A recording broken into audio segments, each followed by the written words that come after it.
మేడారం జాతర అభివృద్ధి పనులపై రాజకీయం చేయొద్దని ప్రతిపక్ష నాయకులను ఉద్దేశించి మంత్రి సీతక్క అన్నారు. జిల్లా కలెక్టర్ ఎస్పీ పూజారులతో కలిసి జాతర అభివృద్ధి పనులపై ఆమె మాట్లాడారు.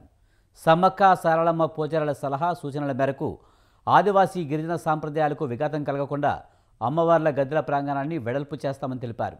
ఆర్కిటెక్చర్లు ఇచ్చిన కొన్ని నమూనాల్లో ఒకటి బయటికి రావడంతో కొందరు పనిగట్టుకుని రాజకీయం చేస్తున్నారని విమర్శించారు. ఇంకా ఏ నమూనా ఫైనల్ కాలేదని అమ్మవార్ల విషయంలో రాజకీయం చేయొద్దని సీతక్క సూచించారు.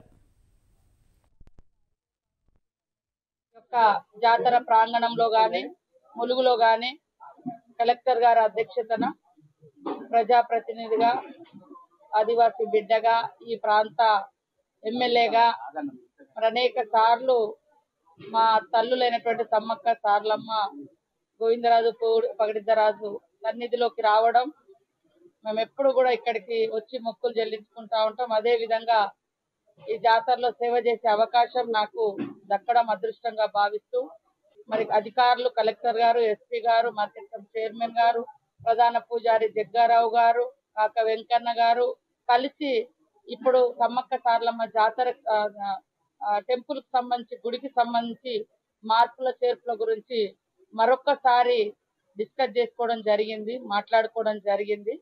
గత వారం ఏదైతే ఆర్ఎన్బి గెస్ట్ హౌస్ ములుగులో కూర్చున్నప్పుడు వారు చాలా సుదీర్ఘంగా చర్చలు చేసి సమ్మక్క గోత్రము, సారలమ్మ గోత్రము, అదే విధంగా పగడిద్దరాజు, గోవిందరాజు గోత్రాలు, బొట్లు ఇవన్నీ కూడా జీవన విధానము, ఆచారాలు, సాంప్రదాయాలను ప్రతిబింబించే విధంగా గుడి నిర్మాణం ఉండాలని వారు కోరడం జరిగింది. మనమందరము అమ్మవారి ఆశీస్సుతో ఇక్కడ జీవిస్తున్నాము.